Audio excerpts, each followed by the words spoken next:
Voici ce que vous ignorez sur la célèbre artiste franco-malienne Aya Nakamura. Dans cette vidéo vous allez découvrir les secrets les plus sombres de son succès. Vous allez également découvrir pourquoi Aya Nakamura ne porte jamais de sous-vêtements lors des concerts et bien d'autres choses. Mais avant, j'aimerais d'abord vous inviter à vous abonner et à cliquer sur la cloche de notification pour ne pas rater mes prochaines vidéos. Aya Nakamura, née à Bamako au Mali le 10 mai 1995, issue d'une famille de griots, elle est l'aînée d'une fratrie de 5 enfants. Sa famille arrive en France et emménagée à Aulnay-sous-Bois alors qu'elle est encore enfant. Son père est barman à l'aéroport de Roissy. Elle hésite sur son avenir professionnel et entame des études de mode à La Courneuve. Je voulais être modéliste, indique-t-elle, mais cela a cessé de me plaire, alors j'ai chanté. Malienne de naissance, elle fait tardivement sa demande de naturalisation française. Elle l'obtient en mai 2021. Elle écrit ses premiers textes à l'adolescence. En 2014, à l'âge de 19 ans, elle publie son premier titre, Karma, sur Facebook. Passionnée par la série télévisée Heroes, elle choisit comme nom de scène, celui d'un des personnages de cette série, Hiro Nakamura. Elle compose ensuite avec Cézé une chanson de rupture amoureuse, J'ai mal, sur une mélodie de Zouk Love. La vidéo du titre dépasse le 1 million de vues sur YouTube. Un ami de longue date, Dembo Camara, devient son producteur et agent artistique. En avril 2021, elle indique ne plus avoir d'agent, gérant elle-même sa carrière. En 2015, avec le compositeur Christopher Genda, il réalise le titre Brisé, qui atteint 13 millions de vues sur YouTube. Puis un autre titre en duo avec le rappeur Fababi, Love d'un voyou, qui est mieux accueilli encore sur YouTube. En référence à ses racines, elle réalise également un concert au stade omnisport Modibo Keïta à Bamako, en première partie de l'américain d'origine nigériane Davido et consacre un titre à une des chanteuses maliennes les plus connues, Oumou Sangaré, née comme elle à Bamako. Celle-ci accepte de participer au clip musical correspondant et s'y montre complice. En janvier 2016, la chanteuse décroche un contrat en maison de disques chez Warner Music, Parlophone. La même année, elle continue les collaborations et publie son deuxième single, Super Héros, en featuring avec le rappeur Gradure. À la suite du succès et de l'accueil sur les réseaux sociaux, elle se lance dans la préparation d'un premier album, réalisé tardivement du fait de difficultés à démarrer avec un premier label, mais aussi de la naissance d'une petite fille. C'est le 25 août 2017, qu'elle publie son premier album intitulé Journal intime.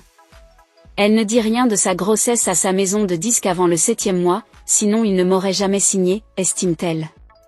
L'album est certifié disque d'or par le Syndicat national de l'édition phonographique, SNEP, en France 2017. Le samedi 23 septembre 2017, elle participe à la Nuit du Mali à Bercy organisée par le Watibos, Dawala, pour célébrer l'anniversaire du Mali à Paris en musique. Elle partage la scène avec Oumou Sangaré et d'autres artistes maliens tels que Cheikh Amadou Tidiane Seck, Lassana Awa, Mokobe, etc. L'album sera plus tard certifié disque de platine en mars 2020.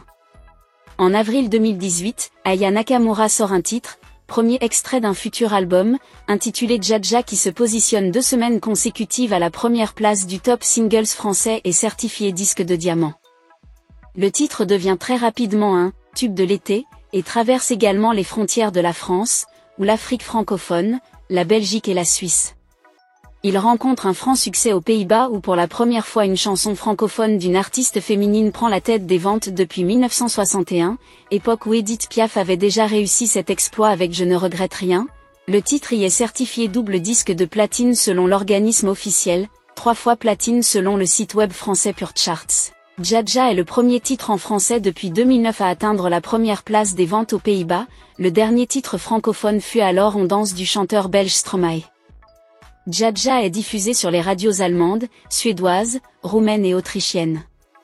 Le clip cumule 951 millions de vues sur YouTube après sa prestation remarquée aux 34e victoires de la musique, où elle est nommée 2 fois. Son successeur, Copine, sorti en août 2018, entre 4e du classement des singles en France, streaming inclus, et est certifié lui aussi disque de diamant.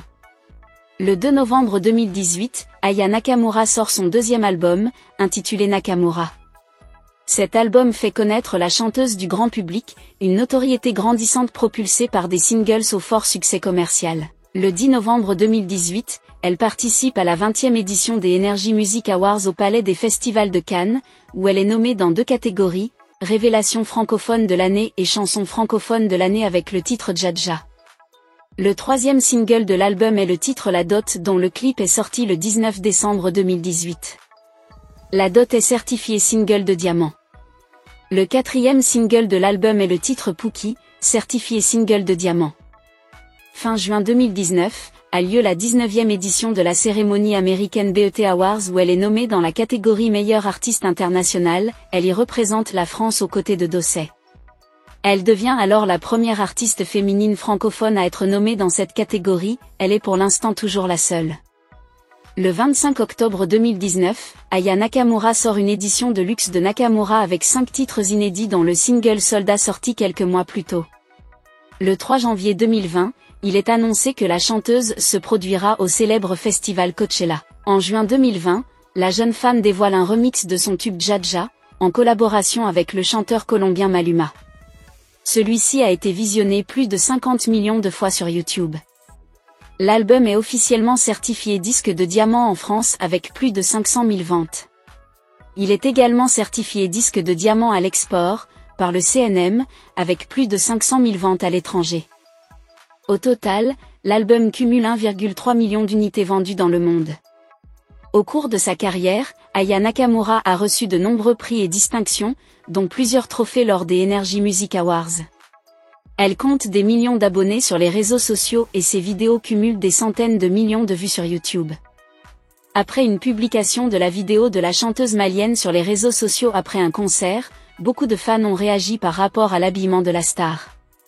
La vidéo est devenue très virale et a suscité la réaction de plusieurs internautes. Un fan a réagi en commentaire sans crainte. Aya, pourquoi tu ne portes pas de sous-vêtements lors de tes grandes prestations? Tu détournes la jeunesse en agissant ainsi. Nous te suivons de près, parce que tu as un talent incroyable. Nous allons toujours te suivre, mais change ta façon de t'habiller, a-t-il déclaré. Nous pouvons comprendre suite à l'écoute de ce commentaire que beaucoup de fans n'apprécient pas sa façon de s'habiller. Mais lorsqu'on regarde la dite vidéo de près, on constate que Aya avait bel et bien le sous-vêtement. Donc cette rumeur qui secoue la toile en disant qu'elle ne porte jamais de sous-vêtements lors des concerts est fausse. Il faut noter que Aya Nakamura a un parcours très inspirant dans le monde musical, malgré les multiples critiques. En dehors du domaine musical, Aya gagne aussi des revenus dans d'autres domaines à savoir Incombe et Netflix. En février 2023, elle devient l'égérie internationale de Lancôme. Le 18 octobre 2023, sur sa chaîne YouTube, elle y poste un concert promotionnel au sein du domaine de la rose, à Grasse.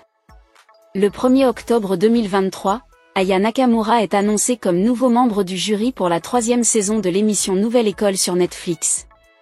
Sur le plan financier, Aya Nakamura a accumulé une belle fortune grâce à ses ventes d'albums, de singles, de tournées et de contrats publicitaires. Elle a également lancé sa propre ligne de vêtements et de produits de beauté. Avec ce travail acharné, Aya Nakamura a accumulé une grosse fortune estimée à plusieurs millions d'euros. En ce qui concerne sa vie privée, Aya Nakamura donne naissance au printemps 2016 à une petite fille nommée Aïcha. En décembre 2020, pour la première fois sur les réseaux, elle s'affiche en couple avec le producteur de clips vidéo Vladimir Boudnikov. Après une grossesse discrète, le 6 janvier 2022, Aya Nakamura donne naissance à une fille dont le père est Vladimir Boudnikov. Le mardi 18 octobre 2022, Aya Nakamura confirme sa séparation avec Vladimir Boudnikov, après 2 ans de relation. La toile du mal à définir l'orientation religieuse de Aya Nakamura.